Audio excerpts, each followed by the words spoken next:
Hello, I'm author and journalist Rosie Green, and welcome to my podcast, Life's Rosie. If you're listening to this, you're most likely a member of the Broken Hearts Club. You know that though heartbreak happens every day to millions of people, when it happens to you, it's devastating and a destabilising experience. When my marriage imploded after 15 years, I coped the only way I knew how, by writing about it for magazines and newspapers.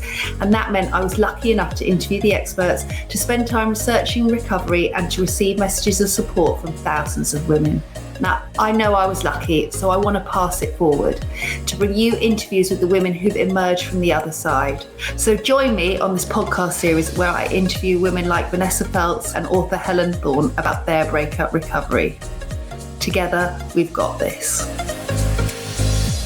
I am delighted to bring to you Stacey Duigud, who is, well, I have known her for a really long time because we're both part of the fashion firmament, if that's the word. And she is much more of a part of the fashion firmament than me. She has worked for Elle. She's been director of Harrods. She is an amazing, stylish chick. But like me, she has been on a heartbreak to happy journey. She has been documenting it on her Instagram and on her Telegraph page, which is all about dating and midlife and where she finds herself now. And the thing that is so amazing about Stacey is she's so eloquent in her writing, but she's also so open and honest. And I think that just everything that she writes about just jumps off the page. And I think, yeah, I know exactly how you feel. So welcome, Stacey. Thanks, Rosie. You're bloody amazing. You really put it all out there. I mean, I just think that's just so important. I mean, does it give you the fear putting it all out there? Do you sometimes get the sort of palpitations when you press send or send it off to the editor at the Telegraph? I used to, but I genuinely, I couldn't give a shit anymore. Because I'll tell you why. If you're going to talk about divorce and life, and you're going to make that your thing, your sort of subject matter, you can't pussyfoot around with it. You've either got to be all in, authentic, or don't bother. And I think authenticity for me is key. And actually, you mentioned some of my jobs earlier, and I've worked for, loads of designers. And I feel that actually now I'm not actually working for a brand, because you've got to be very careful these days. You're sort of the figurehead of a brand when you work in-house somewhere. But now I no longer have that kind of career. And to be honest with you, I can be totally honest. So I made the decision 2 years ago, which was actually while I was still employed at a corporate, that I either was going to be very truthful on social media or come off altogether. And I went with the latter. And it was very obvious to both myself and my employer. And then that actually this wasn't going to work both ways, because you can't be in a corporate and actually be very, very open and honest on social media. And then I was offered the Telegraph column, and it all sort of fell into place. I thought, you know what, this is it. Leave the steady job, make this your purpose. Yeah, and I mean, God, it so helps people. I'm going to ask you about that later, but I think, can I just start with just asking you what I guess a bit about your relationship history, how you came to be married, and then how you came to be unmarried. There's obviously things I never talk about within the relationship just for his sake, but I can only speak from my point of view. I married, I went and got into soulmates age 34, Between the age of 20 and 34, I was basically in a nightclub, or, hanging out with DJs, or, swinging around podiums and going to Elle magazine on no sleep. And it was such a laugh. And I got to a stage, and I still held down jobs. Amazing. I got to a stage where I was like, I know, it is amazing. Do you have a few naps in the fashion cupboard? We've all done that. I'm just sleeping on the Galliano. Thank God for Chloe capes, right? Frankly, there's a double up as a sleeping bag. And during that period, I wrote Mademoiselle, Confessions of an Elle Girl. So I was sort of like, I have that column on the back page of Elle each month. I've got to live the life. Anyway, jokes aside, that I didn't get the memo. I don't know about you. Well, no, you did. Sorry. You did get the memo. You had kids. But at the age of 34, you're suddenly like, oh my God, I haven't met anyone. And I'm supposed to now have babies. And the media is telling me my eggs are shriveling and my ovaries are shriveling. And oh my God, it's going to take me years of IVF. So I went on Guardian Soulmates. I met my ex-husband and I fell so in love with him. He was so different to all the party boys I've been dating. He was steady. That's so interesting, Stacey. I don't know whether I've heard you say that before. So that is, that to me is really interesting. You did absolutely fall for him. Oh my God. He was the opposite of all the men I've been dating. Very, very, very bright. Always the brightest person in the room. But also the opposite of me, whereas I'm like sort of giddy puppy, he was always this kind of very dry, laid back, laconic guy. And so we got together and actually, thanks to probably the media telling me my ovaries were about to drop out of my vagina and die forever, I got pregnant first go. Oh my God. So how long had you been together by that point? 7 months. Jesus Christ. So that is that's a relationship on fast forward, isn't it? And can I just check in about the guys before? So were they all, were you having your heart broken and breaking hearts, or was it much more on a kind of different level before that? It was a completely different level before that. They were the kind of men that were just unreliable and, bad boys. And you like that, obviously. Well, no, I think that's down to a lack of self-worth and not having, sort of much self-confidence to think that you could actually go out and date a nice man. But something just slipped when I knew that I wanted to have babies. And I instinctively knew that sort of behavior, the old behavior with the old type of guy, had to end. And so you found him? I found him on Guardian Soulmates, which is predates apps. And we got together. I was 35, he was 35. First baby at 37, second baby at 39, pregnant at 36. That's right, I'm pregnant at 38. And presumably that felt like the fairy tale at that point. Yeah, I think it was the dream that I'd set out for myself from a very early age, but sort of knowingly. We venture into fairy tales when we're very young little girls, and we have this presumption that the trajectory of our lives is dependent upon marriage. Okay, metaphorically, marriage, a relationship. It doesn't matter if you're married; it's still a relationship. But being with someone, you sort of assume that's going to happen, and that sort of is your life. And then that's what I was seeking out that sort of quite normal, ordinary life. Yeah, where she'd lived an extraordinary life. So then what went wrong? Because it's interesting for me on the other side, you're obviously in love with him, and then at the same time, you then decided you wanted to leave, right? Yeah. There's a lot of things that happened in the background that I can't talk about. But there are other things that I can talk about, which is I hadn't quite realised, because I hadn't really been shown a particularly good example of relationships in my own parents. Sorry, Mum, it's true. She left my father when I was 3. She married my stepfather and then divorced him, and then is remarried. And I hadn't really been shown an example of what it is to be in a relationship. And by that, I mean relationships take work, right? They take work. Everyone just assumes, and I did this, that you meet someone, it's all rosy, you sort of sit back into it, it's all fine. No, it's not. You have to work at it. We just didn't. Oh, you didn't? Okay, so neither of you. And do you think that was about self-awareness, or do you think that was about... not wanting to work at it, or just not having the tools to do that? Why do you think that you sort of didn't? Well, I mean, self-awareness, it's not having the tools, it's all of it. I hadn't been in therapy at this point. I've been in 4 years of very, very good therapy now. I think, I don't know, we can blame society, we can blame all sorts of things, but first of all, as women, we never taught how to talk about money.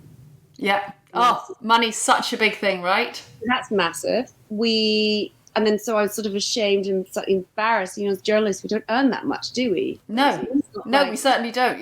We're always on the hustle. We're always on the hustle. And there's always my friends oh, it's nice you get a free facial. I'm like, yeah, but it's nice you can pay your mortgage. I can't. Yeah. And so did you have different views on spending? different earning powers, different views on spending. We didn't talk about it. We didn't talk about financial planning. I think that was one thing. We didn't set aside time for us. That's major. And, you know, when you don't set aside time for you and the relationship and your partner, your partner, what happens is you lose intimacy. And when you lose intimacy, you know, well, do you want to have sex with someone you're not intimate with? And intimacy is holding someone's hand or going to the pub or booking a date night and all of that stuff. So you've got to be really, really careful. And I realize this now, that actually that there were moments when I didn't have the power and the courage and the strength to speak up because I was frightened of rocking the boat, losing him. And in actual fact, looking back, I wish I had been more outspoken, but I didn't have the confidence or the sense of self-worth.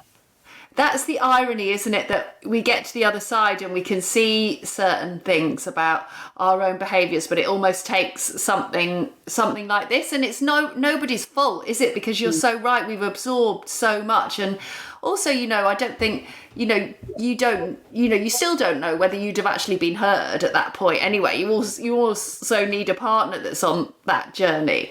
And I guess we've quite often talked, haven't we, about, you know, I was somebody that was left and you were someone that was leaving. And so you obviously got to the point where you didn't, I don't want to put words into your mouth, but you felt like there wasn't any intimacy, you were not getting enough. The relationship, as the Americans say, was not serving you. Is that right?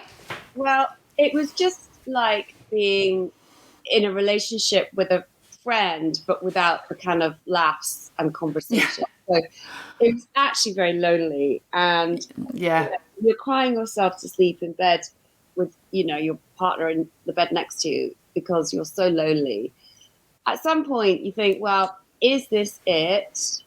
And I didn't have the tools to work at it. We did go to counselling, which was really good, but to work at clawing back 5 years worth of intimacy and connection takes a lot of time and a lot of effort, and you either go there, and I just wonder as well if there's something around what happens to women in menopause, perimenopause rather, so say that like 42, 43, I feel like I can see a pattern in quite a lot of women I talk to, and there's definitely kind of this last hurrah. It's not a last hurrah, it's definitely not, believe me, but there's this kind of potency where you think, I'm still fabulous, I feel great, I still feel youthful, I still feel attractive. Gosh, I wonder what else is out there. And actually, it's so many women I know have had that, you know, moment when they've gone, well, I'm getting chatted up. Why am I not getting attention at home? And I think there's a turning point when you go, I can either, you know, sit this out until the kids leave home, at which point I'll be 60, or I can cut loose now while I'm still kind of in my own head. Of course, you're dateable at any age, you're dateable at 80, for God's sake. I'm not saying that at all. I'm saying it's how you feel in yourself. And I thought, well, I can cut loose now and see if there's something better for me that is more fulfilling physically, emotionally, certainly not mentally, because he's, you know, my ex and he was very bright, but, you know, mentally not, but physically and emotionally. So essentially, I'm saying I've dismantled my life, my family life, in pursuit of something I'm not sure exists, and that's major. Yeah, I mean, that is so major, but what's so interesting to me, and I love the way, by the way, we'll get onto this because we're talking about this sort of academically, but we both know that it absolutely brought us to our knees. So for anyone listening, we'll get into that later. But it's interesting, isn't it, that he obviously couldn't give you, you know, as women, I don't know if it's as women, but as human beings, we crave that intimacy, we crave that connection. We also crave someone, you know, being there for us and supporting us and doing all those things. And I think, you know, as a sort of 20-something hanging around, you just think, are they cute? Are they funny? Are they cool? Are they all those things? But actually, you know, the relationship can drop, you know, if you drop all those things, it's horrendous. And I mean, I know you don't probably want to talk about him too much, but do you feel that, did he realise this was coming? Yeah. I mean, we're both in couples therapy for about a good year. Yeah. And I've said to the women that have messaged me, or women I know, like, if you can, do get yourselves into couples therapy, because then at least you do know that it's the end, and you can walk away, or you can both walk away, or whatever, knowing that you tried. And I think that's really important when you have children, especially. But for your sort of future self, you think you're lying in bed at 3:00 in the morning, which, believe me, there are many moments of lying in bed at 3:00 in the morning, and you think, did I do enough? Well, I mean, that's what I've said to so many friends, like, do it, even if you don't feel like it, and it's horrible and it's heavy, but you have to. I think it's necessary. I mean, almost I wonder if you do it before it gets bad, right? That's what I sort of think. Maybe we should all do that, actually, even in a sort of new, fresh relationship, just keep those channels open. So could I ask you, like, I think a lot of my followers and people maybe who are listening to this are people that have been left and have that sort of heartbreak of, having this future they thought, and then someone else sort of saying, no, that's not what I want. And I think there's an idea that the person leaving is somehow, the person making the choice to leave is somehow in less pain, but it just seems to me like it's a different kind of pain. Like you lie there at 3:00 in the morning and think, is that the right thing to have done? Whereas, we might have been lying there at 3:00 in the morning just feeling like our guts have been ripped out, and in that sense of like we have no control over the situation. So would you agree with that? Has it felt incredibly painful? I think I've had more pain than he has. Yeah, that's interesting. I can't say that for sure, but I mean, the last 2 years I have been absolutely floored by this, and floored also by just the kind of chaos. And I've moved 3 times. I haven't had a lawyer. I've had 3 lawyers. That's a lie. I had 3 lawyers who, at the time when I had my corporate job, saw my income. They saw his income. They saw our assets. They were like, hey, bloodbath. But then I lost my job. And then I lost my salary, rather. And then I'm in a rented house. And then suddenly, like, I can't talk about that legally. Sorry. But, suddenly they're like, baying for blood, let's take this to court. And eventually, because I didn't have a salary and I couldn't pay my rent, I couldn't pay the lawyers. And so, if you're someone who's left, I imagine as a woman, like, it's not always true, but you're probably still in the family home, and you probably still have your kids in their beds, that they've been in their beds since they were babies, and you still have your stuff in the wardrobe, and you've got some semblance of your old life, even though it's absolutely turned upside down. For me, it was, I can't imagine what it's like to be left like that. I really can't. But I didn't just up and leave. It was a year in the making. But when someone refuses to leave the house, one of you has to leave, and it was me. Yeah. And so I've moved 3 times. My children have seen me. I'm now in a temporary home that's free, because my friends are selling the house, and they said, look, move your stuff in, help us sell it, make it look pretty, we won't charge you. And my kids know that. My kids are like, why the hell is mum moving around? Well, to be honest with you, there's a guilt inside me that thinks, well, okay, I'll keep moving, and I'll keep going, and it's just like a kind of self-punishment.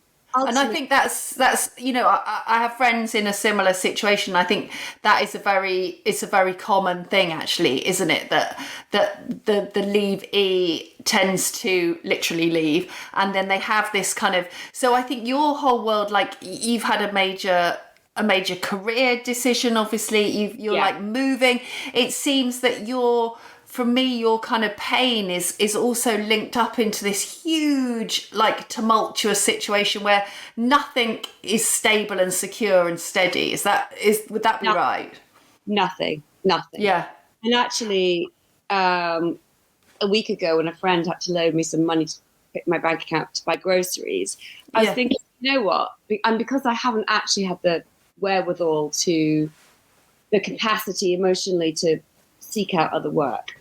Right. Yes. Got my Telegraph firm, and newsflash, journalists aren't paid very much. But off the back of it comes cool stuff. And, eventually that will hopefully turn into financial benefits. So, for example, monetizing your Instagram and your social and writing for other titles and da-da-da. But when you're in such a state of stress and shock, there is nothing really you can do but just put one foot in front of the other. You're right. I'm looking for extra work, which I just haven't had the headspace at all. People have approached me for so many things. I'm like, I just don't know if I can do it.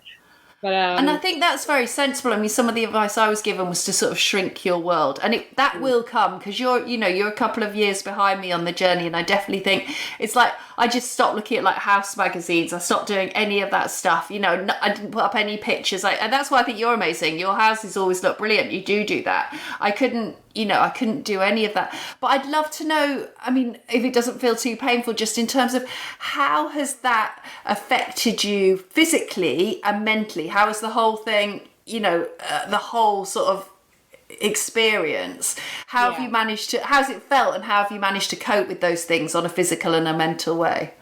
I think it would be safe to say I've definitely had some form of a breakdown. And actually I realized how depressed I was when I was on a podcast and I started crying and saying that I'd considered ending my life. And when I say ending my life, what I mean by that is not saying I'm going to go and take all these tablets, because that's not what I mean. It's more like I didn't want to live. I'm not suggesting I planned suicide, because I've been around people who have, and it's really horrible. I'm saying in my mind for a very long period of time, I didn't want to be here. And because the alternative is just waking up and having to deal with all that shit and sort everything out, sort yourself out, sort the kids out, sort the house out. Is that right? Yeah, it was like beyond that. I couldn't think straight. I couldn't eat. I couldn't sleep. And I was just like, I'm a zombie, and I don't know how I'm going to get through this. Anyway, and I'm sure you won't mind me mentioning this, but a couple of times I mentioned to you, what antidepressants are you on, and have they helped? And I did it 3 times. I think on the 4th time, I was like, what? And this podcast actually made me realize it's all about, where are we now? So it would have been about March. And I thought, oh God, Stacey, you're actually saying this out loud, that you didn't, you don't want to be here. So I got a prescription, and it's helped me enormously. I stopped crying every day. I can focus a little bit more, and I still cry, I still feel the emotion, and I still can access higher brain, like, as in creativity. Yeah. I do feel better, but I do feel like everything up until even last week has been total chaos. Okay, well, I'm so glad, because we've back and forth about them a bit, haven't we? And I do, I'm open about the fact that I take them, and I think they do allow you. They just dial it down so that you can get that brain space to think around stuff, and I think, definitely for me, they've been, everyone always asks me, I did, we both do this podcast, don't we? And they always say, what are your strategies? And yes, I have breathed deeply, and I have done exercise, and I have done all of those things.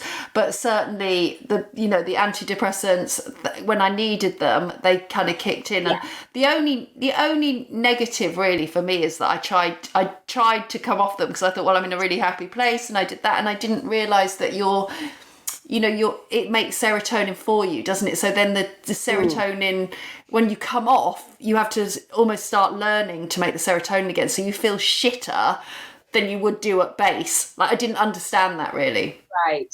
So are you still on them? Yeah, I'm still on them. I tried in lockdown, which probably wasn't really the best idea to do that. Like the big major lockdown, I thought, oh, well, I haven't got anywhere to go or anyone to see. I'll come off them. Oh my God, I was like a gibbering wreck. And what worried me was that was who I was underneath. And luckily, my cousin's a psychiatrist, and she was like, no, that's not who you are. Your brain now has to learn to remake them. So you have to go through, like, I think it's about a month or 6 weeks of pain. Wow. So, I will do that at some point, but actually, I don't know about you, there's very minimal side effects for me. There was the first week and a half, I felt like I was seasick on a boat. Yeah. And they made me very tired. And then I think I'm 3 months in now, and Yeah. everything's feeling much steadier. Oh, I'm so glad, Stacey. That's so good. But last week I got, I posted a video of myself crying on Yeah. my stories. Did you see it? Yeah, I did. And I just think, again, I just thought that was so brave. And I think, presumably you get so many messages from women, do you, who are just grateful for that. I got the divorce absolutely, the absolute through, and I was officially divorced at I think it was like 9:30 on Wednesday morning, and that night I don't have my children on Wednesday night, so I went to the pub. I got really dressed up. I filmed this quite funny video. I posted it to Instagram, sort of quite tongue in cheek. I was, looked really glamorous. I got absolutely wasted at the pub. I mean, wasted. I think I must have had 3 large glasses of white wine within an hour on no food. Yeah. Stop drinking. Classic fashion girls diet. Oh my God, classic. Classic the divorce diet. I mean, this is the other thing. I need to start looking after myself now, and I will. But anyway, back to getting that news, and I was sort of elated, and then the following day I crashed. And what I felt truly, honestly, was that had I just posted the kind of, me in a yellow outfit, fabulous sunglasses, posing around, and not posted the kind of crash moment, I was doing a disservice to women, the women that talked to me. And so I posted it. Okay, I was happy yesterday, but here I am today. And I had so many women respond to that. And also to a post I wrote about the kind of unseen comfort that a relationship or a marriage provides that just ticks along in the background. Yeah, I love that. I saw that and I totally agree with that. I think there is nothing like that. But then the loneliness you described, and I actually, for me, realised looking back that I had that loneliness in the last few years of my marriage without really realising it. I don't think I did feel I had that comfort blanket so much. So, it's really interesting. And can I ask, do you have any regret? Do you think actually, well, I guess you've said it really, you kind of wish earlier on you'd identified these problems and you'd sort of communicated earlier. I was just wondering, what your advice would be at the end of this, how you look after yourself, how you've moved forward, and what your strategies are for the future, I guess. If you can afford it, I have a very reasonably priced therapist. I mean, look, I had a lot of self-worth issues that were stemmed from my own terrible relationship with my own father. But therapy re-scaffolded this kind of internal strength for me. I needed that. I wish that, look, in hindsight, hindsight's a wonderful thing, but at the age of 58 now, I'm more together. I probably don't sound like I am, but I am. I'm more kind of robust emotionally than I've ever been before. And I think the lack of self-worth when you're a younger woman does often translate in a kind of worry and fear in a relationship that if you say something wrong, you will lose everything. Being honest, upfront, and open about absolutely every aspect of your life, whether it's your orgasm, your bank balance, your pension, whatever it is, just have those open conversations. That's so genius, Stacey. I love that. Whether it's your finances, your orgasm, your thing. It's so true. And sometimes it's toe curling, right? And sometimes I don't manage it, and I'm sure you don't manage it sometimes, but that is what we should aim for. And for example, I was just speaking with somebody on a dating app recently, and so he said, on my profile, I wrote, someone who I want to meet, someone who has sorted out, knows who they are, sorted themselves out emotionally, essentially has done the work without saying done the work. Sometimes that sounds aggressive. I just wrote about doing the work. It's so funny. But it's true, right? So I'm definitely on the mountain top rather than walking up. I'm not on the other side yet, but I am doing the work. And And also, I wrote initially somebody who enjoys sex, which I had to delete because I had so many weirdos messaging me. Did you? Okay, that's interesting. I think we need to do dating next. I changed it to someone who is sensual and appreciates intimacy. And Okay.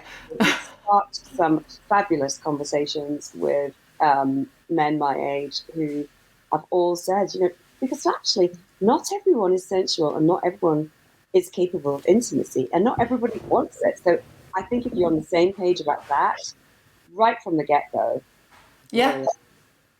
And I do think that sex, like, I think we should move on to sex and dating. The stuff that I've learned now about that is incredible. Like, it sounds to me like you were maybe, you were ahead of me on all that stuff. But now I realise, that I was pretty shut down. I had really weird ideas about, which probably weren't weird, like loads of people are thinking them about, women being sort of princesses that, kind of, I don't know, you sort of, your virginity or your sort of, you could hold your sexual power, that gave you a power of denial or consent or whatever. Yeah. But actually that, that makes your partner feel horrendous, so did you, is this new chapter, are you kind of relearning sex or how you feel about sex, or you're more aware about that stuff?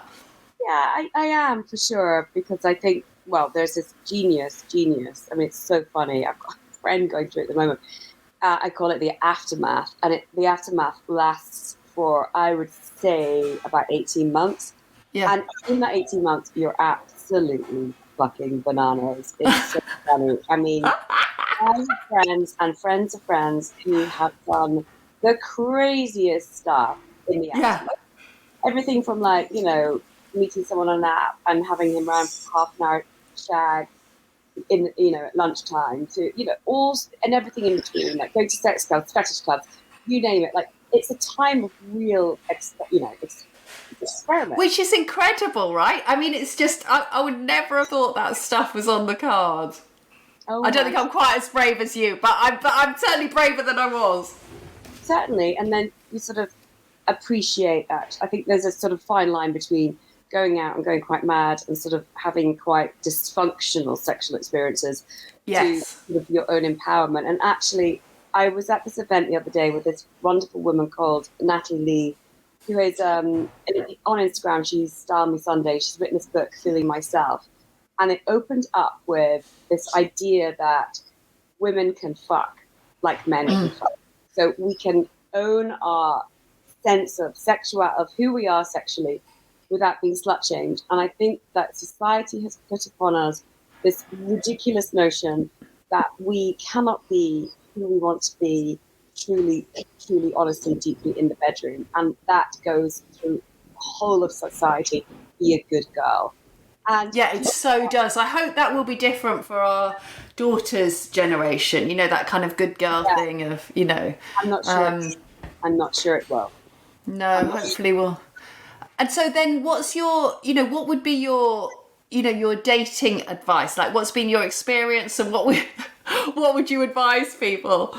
Oh, God. I mean, my experience is like a whole other podcast. I know, it does need to be a whole other podcast or an event. We need to do an event. Oh, God, no. I mean, can you imagine? So, I've had a few sexual partners in the last 2 years, and it's been quite astonishing in lots of ways.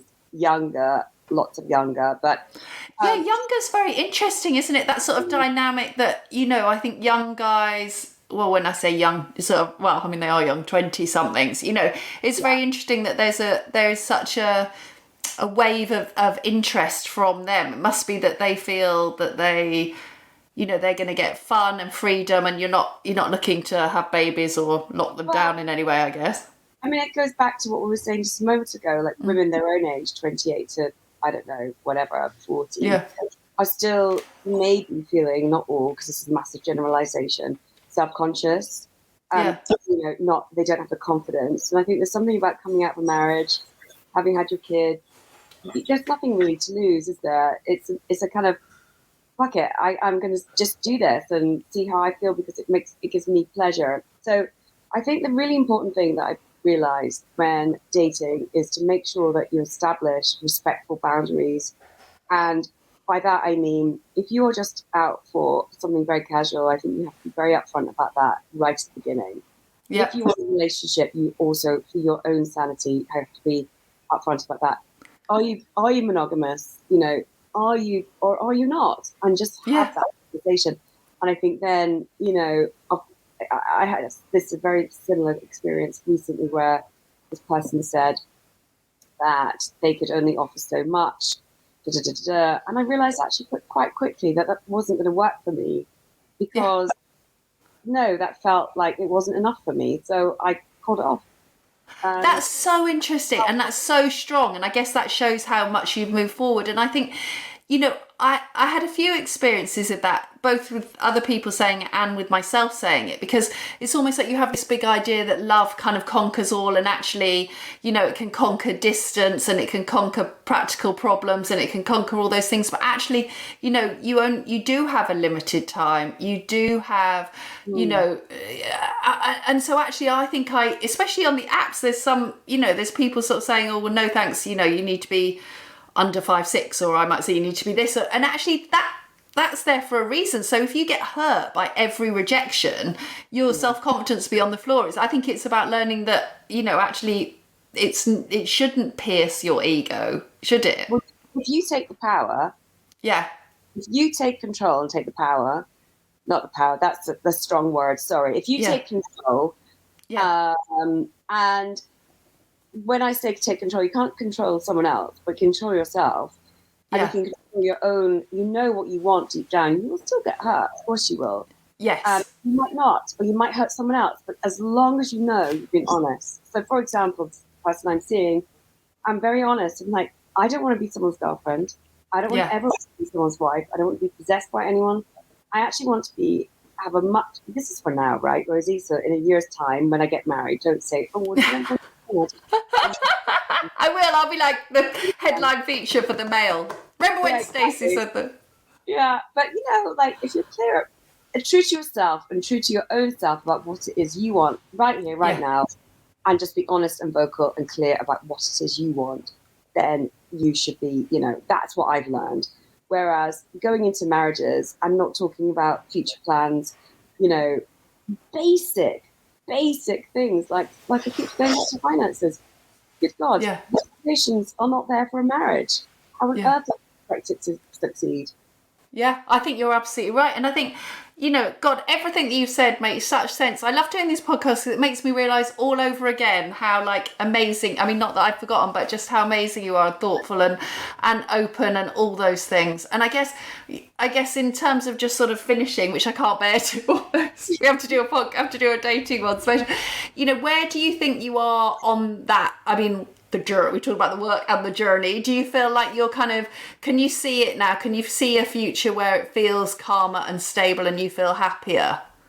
I can see a future where I have a very different life because I've stepped off the kind of wheel or the trajectory of expectation I put myself on, and I thought I wanted this marriage, 2 kids, house, Queen's Park life, #mom life.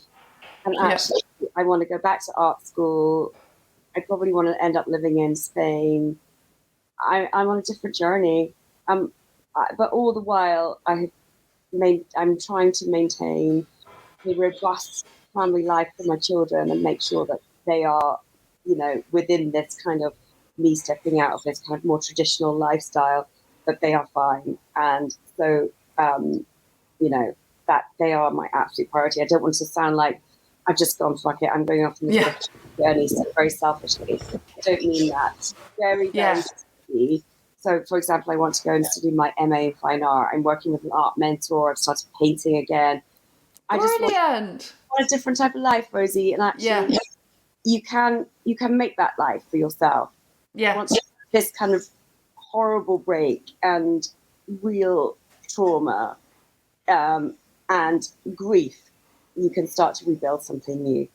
You can, and it's quite often these massive moments of change that do that, don't they? Yeah. And I think just finally, could I just get your 3 things, even if they're very, I was just talking to lovely Lee Pycroft about marginal gain. So the small things, maybe 3 small things that you do, like in your worst moments, or actually just, like starting to paint again, that actually you feel have kind of clawed you towards the light, towards the hope.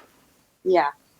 Number 1 would definitely be knowing my red flags within myself. So last week when the divorce came through, and then going out and getting drunk and sort of thinking, I could feel this deep sort of sense of like self-sabotage coming on. And self-sabotaging means, not looking after myself, going out, maybe having some sort of weird, mad sexual experience with someone because that's going to make myself feel better. No.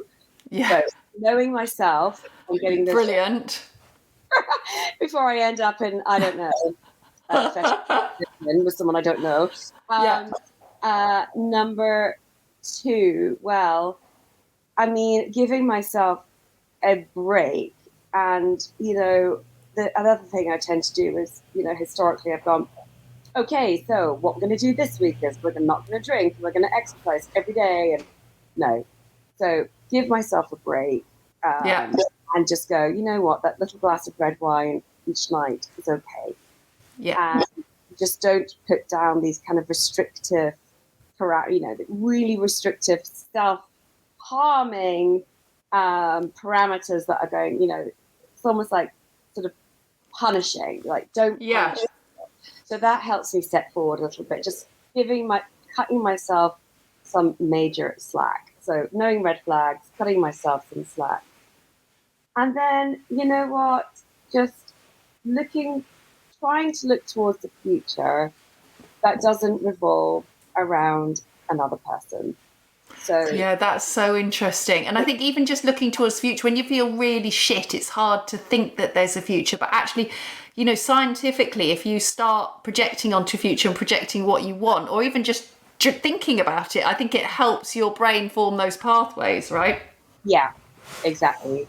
So my idea that I want to eventually live in Spain or be an artist, if I can visualize that, I don't see myself as, Bridget Jones being eaten by Alsatians in a basement flat. Which we all fear, but at least you'd be in Poochie, darling. Right, exactly. Which would be the death of me because all my money is being spent on Poochie. There's a new designer there. She's fabulous. Anyway. Oh, really? Okay. I didn't want to spend like my entire wages on a Poochie bikini because I messed up the exchange rate. I think I thought it was like 57 quid and it was 570. I was like, oh my God. Do you know what? It didn't even fit. Oh my God, Rosie Green, you are such a nutter. And that's it for me. What about you? Yeah. What in terms of my strategies? Mm-hmm.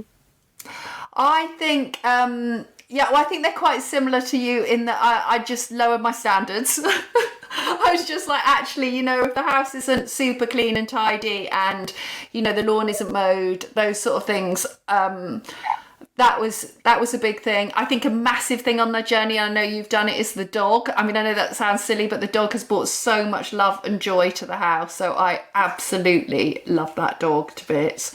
And for me, again, similar for you in terms of like the going out and stuff, I learned that if I drink too much, the next day I just have the worst anxiety. So I have to, because it's always that thing, isn't it? It's like when you feel like the pressure's just building and building and building, that's what you want to do, but that's actually like the worst thing to do, isn't it? Because then you just feel, you wake up the next day thinking, oh my God, what have I said to who and have they all seen my pants, Yeah, exactly. Oh, Stacey, well, thank you so much. Honestly, this is like personal therapy, so I hope it's all helped people out there. Oh, thanks, Rosie. And thanks for always, being on the end of the phone over the last years. You've really helped me. And your books are amazing. You've helped loads of women as well. Oh, well, thank you to you too, honestly. It's a mutual loving. So thank you, Stacey. Thank you, Rosie, honey. Bye. Bye. Bye. You have been listening to Life's Rosie, a Viral Tribe production. I'd be so grateful if you could like and subscribe wherever you currently listen to your podcasts. To find out more about what Viral Tribe are up to, go to tribe.fm. That's tribe with 2 eyes.fm. Sign up and join the podcast revolution. Thanks for listening.